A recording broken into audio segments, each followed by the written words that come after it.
I'm Nick Spanos. I think we were talking yesterday on a panel, and now there's today. Whoa. Whoa, that's my first computer? Yeah. You couldn't buy one, so I had to use a soldering iron. That's my first modem. It's not mine, but it looked something like mine was much worse. So my whole life I've been in technology. I've been in many businesses, and I've been in many professions maybe. And I've always been looking to do something exciting. I've always wanted to excite myself. So one of my uses with my computer that no one else had was to sell political data. I got all the voter registration files, and I got them into a computer, and I started printing the labels. I sold the labels because nobody had a computer, so I would sell the labels of people so they could stick them on the mailings. So domain names were like the first digital scarcity. Cryptocurrency is digital scarcity. In the past, you could send a picture, and you send it to another friend, another friend, another friend, another friend. You got 30 pictures out there. But with Bitcoin, you can't really do that. There's only one Bitcoin. If you have one Bitcoin, you only have one Bitcoin. You keep sending it around, and it's the same one. So also, domain names was the first form of digital scarcity, I believe, and I ended up with 12,000 of them. I think Dr. Marwan had thousands of them also, and we have that in common also. Wow. Yeah, I've been in technology. I've built getaroom.com, No More Hotels, livery cabs. These are early Airbnb and early Uber. No one had a smartphone. Uber, the smartphone was just coming out. I mean, the livery cab. What do you do? Now I have a donkey here. So I keep telling people that if you don't grasp the new technology, of course, you're going to be left like they were left in the 1800s of people that wouldn't get off the donkey and when the train came around. So this is the new technology. It looks like everyone's embracing it if they actually know what it is. So we're talking about permission technology, and I believe that permission technology doesn't really come around as fast as unpermissioned technology. So the Wright brothers, like I said yesterday, and this on my slide too, they had a bicycle shop, and I think if someone walked by that bicycle shop in the middle of the night and heard them yelling that the machine's going to go further in the air, it's going to fly further, people might have thought they were crazy. And if they'd asked for permission from the mayor, they wouldn't have got that. So over here you got the caveman that had the first wheel, but the legacy financial system did not want that wheel. You know, they want their square wheel, of course, because the other guys don't want to lose their jobs. You're just looking there at the CTOs of legacy financial systems and big companies, the two with the square wheel. So innovation did come without permission. So yeah, I was in, I wrote real estate software, then I went into the real estate business in the 80s, and what happened was, those big stock crashed, the stock market crashed, and my phone, it didn't ring for a year, and I'd opened my own business. I had all types of properties and projects going on, and there was nothing. Before I was, I went from, my father was an auto mechanic, and had a garage, and I went up and went into real estate business, made a lot of money, but then the stock market crashed, and the phone didn't ring. I lost everything. I lost properties. I had to sell them very cheap, and then I became a commercial fisherman. I said, gone fishing. My friend worked at Citicorp, and he lost his job. We lived in a small town out in the end of Long Island, which is a fishing community. And so we went to work on the boats. And I was watching TV, and I was watching television, and they had Greenspan. And the reporter said, hey, if Greenspan's briefcase was a little wider, we wouldn't have had the crash. Well, they followed him around with the camera, and they said if it's wider, he was gonna he was going to lower the interest rates or something, the prime lending rate. So I was like, who the hell is that guy? I didn't know what that was. I go, what do you mean? This guy here made me a fisherman? I had a Cadillac with a cell phone, with a $2,000 bill every month. That didn't bother me. And this guy put me on a fishing boat. I say, he's my owner. He owns me.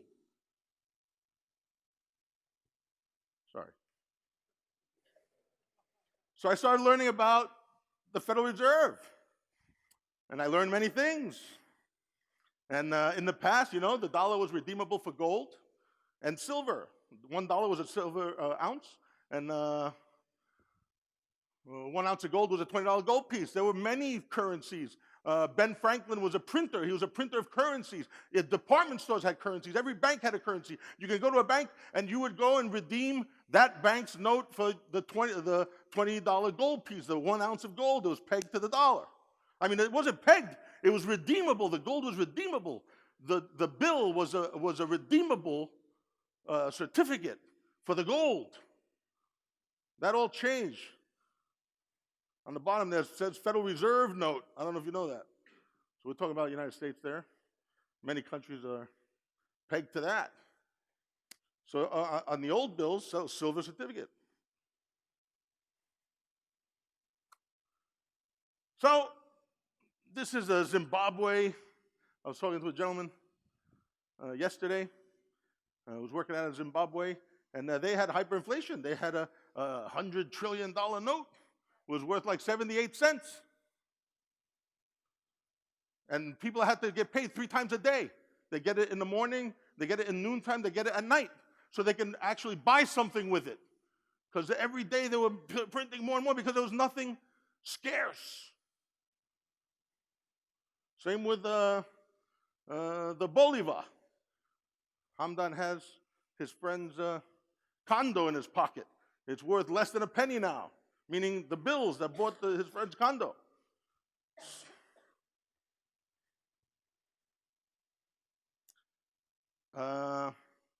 So I was on the boat, and something happened to me. I was reading about the Federal Reserve, and then all of a sudden everything came together. I said, I have to go back into the world and do something, destroy them if I can, or tell everybody. I was like, who am I? Who am I to tell these people? But I had no choice. I was possessed. I said, my father told me, you'll never grow weak. You'll only grow strong while doing good. You'll never be tired, ever. One person doing good, knowing that he's doing good, can win over 10,000 people, can fight 10 million people and win when the other people have nothing to fight for. So I went into New York City, and within one day, I was involved with a presidential campaign. And within a month and a half, I became field director of I don't know how it happened. I just knew what I had to do. I became field director of a presidential campaign, Paul Tsongas.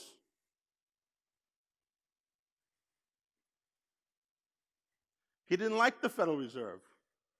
And over time, I helped many candidates.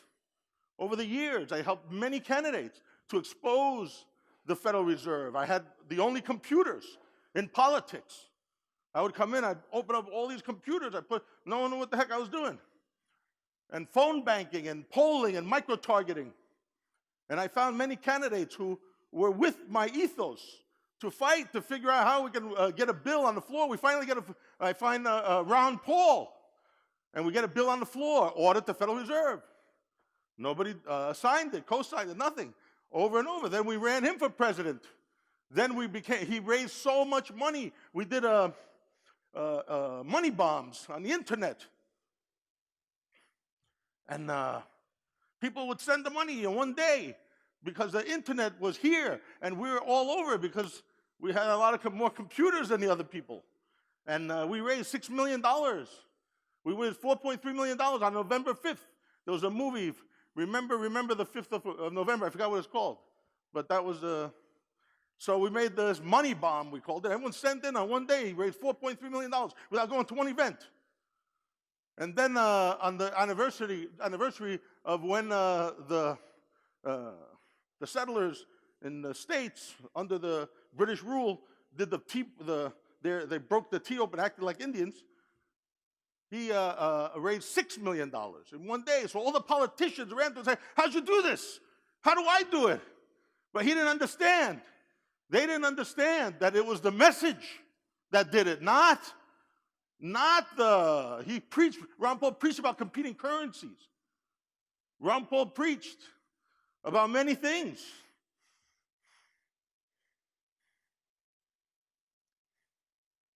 Many of the early Bitcoin adopters, many blockchain.info, Nick Casey, Factum, John Johnson, many of us are actual former Ron Paul staffers that opened the biggest Bitcoin cryptocurrency companies because he opened our eyes. But then every time, right before we would run, we were winning in Iowa. And they destroyed us in the media. The media all day would just destroy anything that we built. We were winning, and then we lost. They would keep attacking, fake attacks, attack anything, and they would look at the polling numbers, and they'd make sure that we would lose on election day. So again, we lost. Over and over, all the candidates I supported lost. 20 years went by. I said to myself, did I throw my life away? Trying to express and teach to people the perils of fake money, paper money that doesn't mean anything, that they can fund wars with and do whatever they want and control you, that you have to collect all year round and give it back to them even though they created it out of thin air? Do I have to do that? Am I a monkey, a trained monkey? Am I not created in the image of God?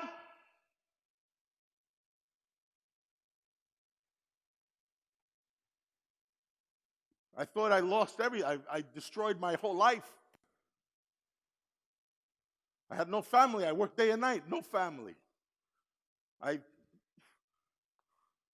All my loved ones left me. No one would talk to me. I was enraged, like I almost got yesterday, but I didn't do it.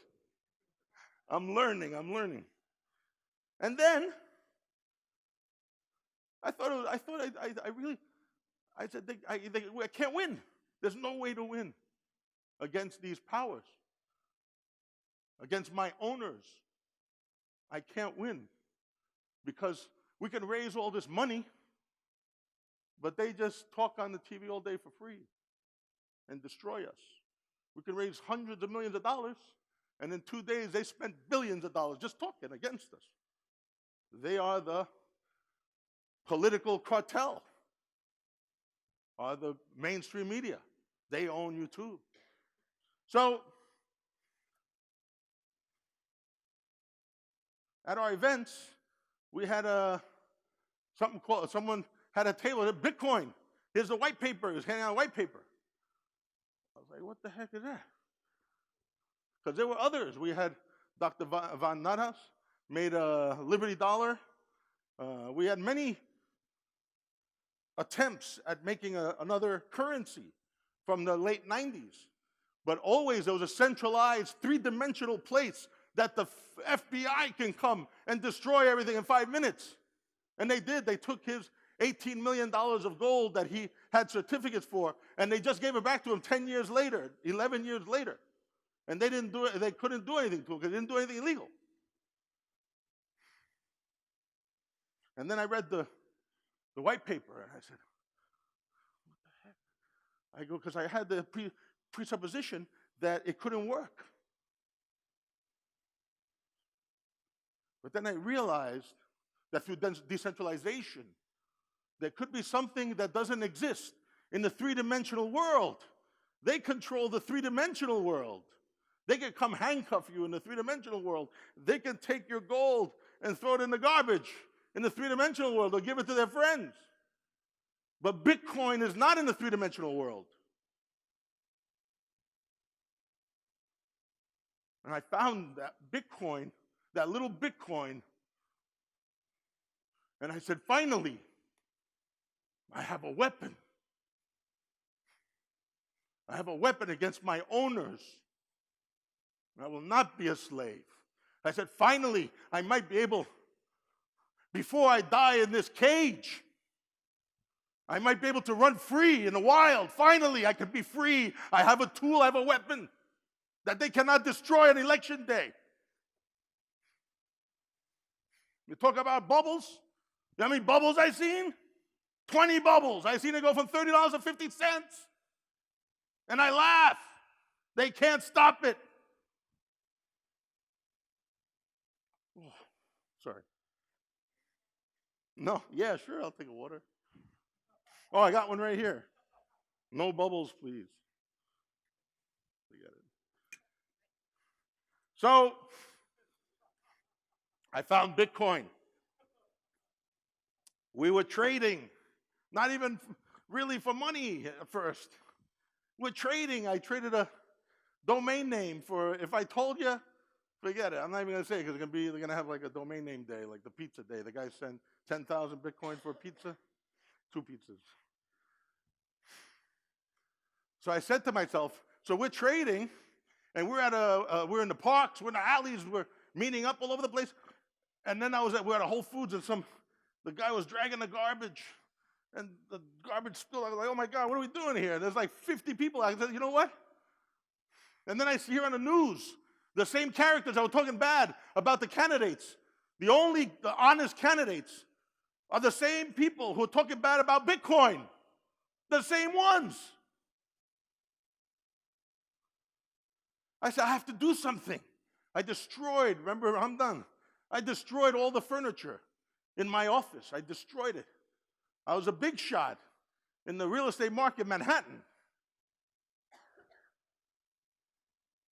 I had a lot to lose. I didn't want to be with those people, the presumptuous people. I hung out with all of the best of them. All of them. Wasps, whatever. And I said, I have to do something. And it all goes back. I go, well, I have to go and do something. And I have to tell you, I got this, my father, the only reason why I would do things that were so crazy sometimes is because my father made sure I didn't have any fear. And if I did have fear, I have to go chase the fear and destroy the fear right away. That's what my father made me. My father was an auto mechanic. He was an indentured servant in Greece, orphan. And he told me many incredible things. I am so blessed. He brought me my first bicycle. It was made with different parts he found. And he built the bicycle and put training wheels on it.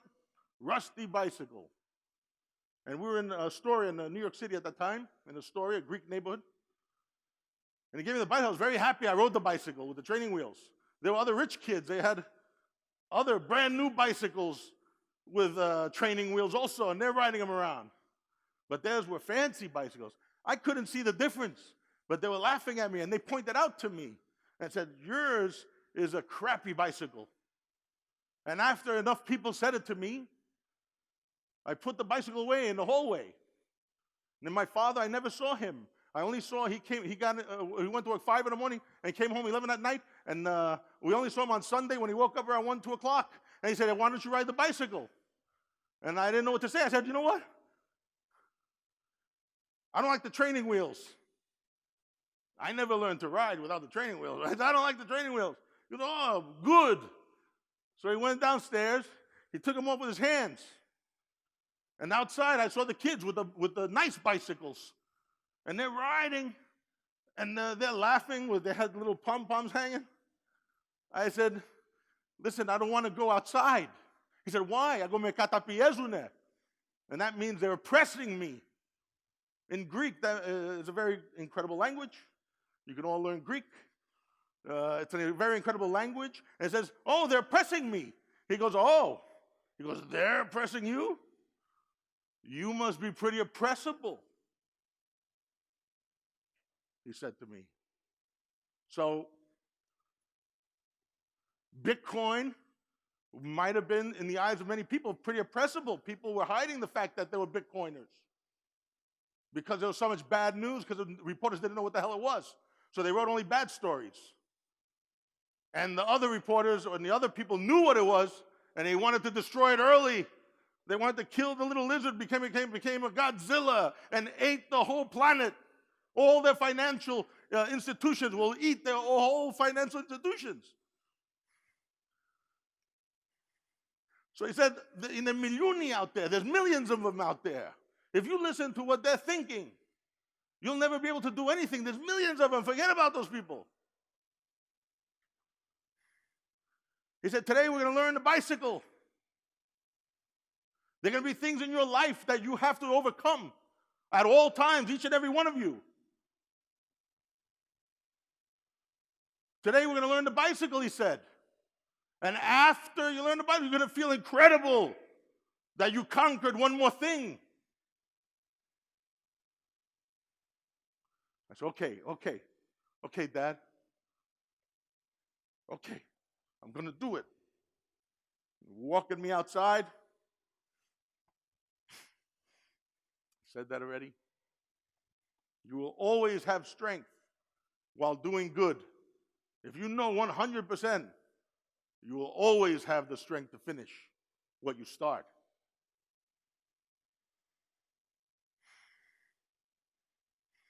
I said, what if someone's in my way when I'm riding this bicycle? Well, no. He said, always look where you want to go. Never look back. He always said, they said, the window in the car is this big. He's a mechanic. The window in the car is this big. He's a mechanic because he took a toolbox from the Nazis' tank, and he was the only one with tools. That's why he became a mechanic. The window in the car is this big, and the mirror is this big. That's because you got to always look where you want to go. After you see where you're going, where you want to be, then you'll be there. I said, what if there's people in my way? What am I going to do? He said, he says to me, even the whole world is going to step to the side after you know where you're going. The whole world is going to move out of the way after you know where you're going. I was like, wow. Even you, the whole world, after each and every one of you guys realize that the permissionless, open, decentralized blockchain is the only one that's here to free us from our owners. There are companies out there that are going to be that know and saw the future, that they would be nothing. They would be lost in obscurity if they didn't steal the name blockchain. Blockchain this and blockchain that. Private databases. The CEO can throw in the garbage. And then is it immutable or not? I said, Dad, what if I fall? What if I fall? What if I fail? What if I fall? He says, everybody falls. If you don't fall, you can't know how to climb back up. You're going to fall 1,000 times in a day, 100,000 times. You're going to fall 1,000,000 times. And after you get back up, you are that much stronger. Should I quote Jesus? So, there's some writings, and they found it was a quote from Jesus. He said, the lion, cursed is the man who the lion eats. The prophet Jesus, peace and blessings be upon him. I get tenfold. The lion, cursed is the man who the lion eats, for the lion will become man. He said, well, if the fear overcomes you, you'll be cursed by all the fears that overcome you. You'll be the sum of all the fears that overcome you. If they conquer you, you will be a conquered person. You will be nothing. And then he said, blessed is the man who eats the lion. For the same thing, the lion will become man. Blessed are you who overcome your fear. For you will be the sum of all the fear you've overcome. You'll be that much stronger. You will be unstoppable. He said, I'll hold the seat, and I'm going to run behind you. And you're going to hear me running, but I'm going to run so fast that you're not going to hear me anymore, but I'm still going to be holding that seat.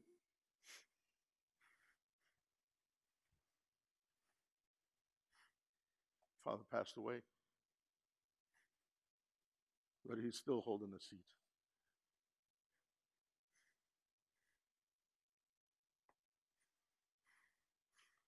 I said, Dad, I need more time. I need more time. You're not going to learn. I got more time. He said, there's no more time. Everyone gets the same amount of time. You get the same amount of time as Leonardo da Vinci. You get the same amount of time as a bum in the Bowery. You get the same amount of time. He says, you have to give more of within you. Within that time, you have to give more of you within that time. Whoa.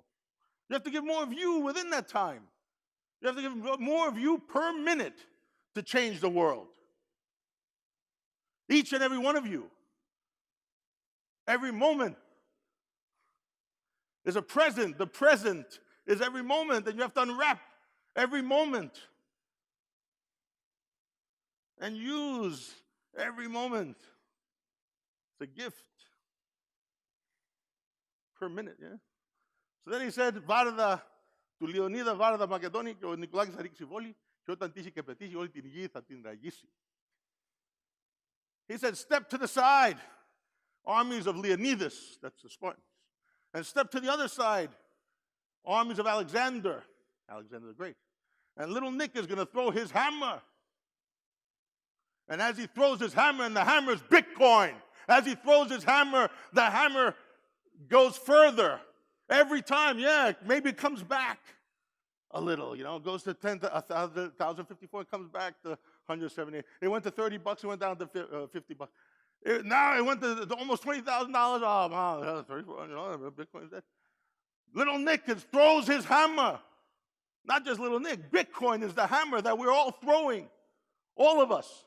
And we're throwing the hammer, and as it gets more accurate and further, one day, he said, you will crack the earth in half. That's what he said to me. To make me strong. So I'm trying to figure out, am I going to open this place? I'm going downtown. I'm going to I found a big, giant place right next door to New York Stock Exchange, right next door, on the ground floor. More money than I can ever justify or even find.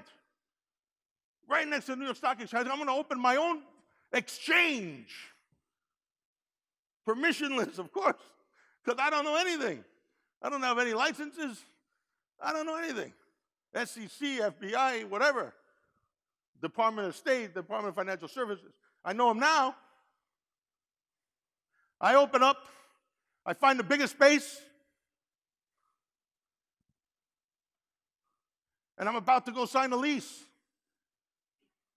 And I was down at ground zero. I got all kinds of diseases. I don't know what the hell they are. I'm done. What kind of diseases do I have? What else? Whatever, I don't know. I got a lot of stuff. I don't want to know what it is. It's not mine. They cut my eyes open. I was almost blind when I was going to go sign that Leah. I don't know what the hell I was doing. I was like, Nick, What the hell are you doing? I said, well, I know that I have to bring it in front of everyone's face, this Bitcoin, this blockchain. I have to bring it in front of everybody and accelerate it. So I said, Dad, send me a sign. Send me a sign and I'll do it. My dad passed away a few years earlier. I said, send me a sign and I'm going to do it. So I'm walking. It was really windy that day. And I went into into a doorway. It was so windy. And I saw there was a deck of cards on a doorknob. And I go, is that the sign? There was balance on the doorknob. I go, nah. And I leaned it against the door. And I went on walking down the street, 1 block, 2 blocks in the wind, and I saw a bicycle store. I said, is that the sign? I go, nah, no way. That thing's been there for 20 years. Huh? 2 minutes? Wow. It's okay. So then I said, oh my God. I ran back, and the cards was a red bicycle brand playing cards. I said, that's the sign. I got to go do it. And I remember he said, Thirio den ginese, and Thirio den tros. A beast you will never become unless you eat beasts. Unless you eat beasts, a beast you will never become. The legacy financial system is a beast. The centralized governments are beasts. Against men, not all of them, some of them are nice beasts, cuddly ones. What, you worried? They're going to get me. I got my passport in my pocket. And I got a private plane all gassed up. We leave you guys behind, but we bail you out. Don't worry. What?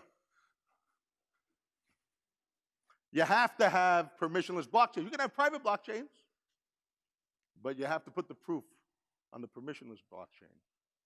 That's the reality. So we opened up the center. We taught the reporters, 100 feet from the stock exchange, everything. There's a movie, if you want to watch the movie. I don't make any money off of it. Banking on Bitcoin, on Netflix, the only Bitcoin movie. That's right in front of the stock exchange. We sold people Bitcoin in the street. That lady didn't want to buy it at $1. We build ATM machines. We build transparent voting machines. I'm not against governments. I build voting machines. There's blockchain voting machines. That's me doing some kung fu. I don't know why they put that there. That's me in Venezuela. I don't know. I went to help some kids, and I don't know what happened over there. They almost kidnapped us. That was at the World Government Forum, which I said the same stuff. This is like a bunch of times they said that Bitcoin died.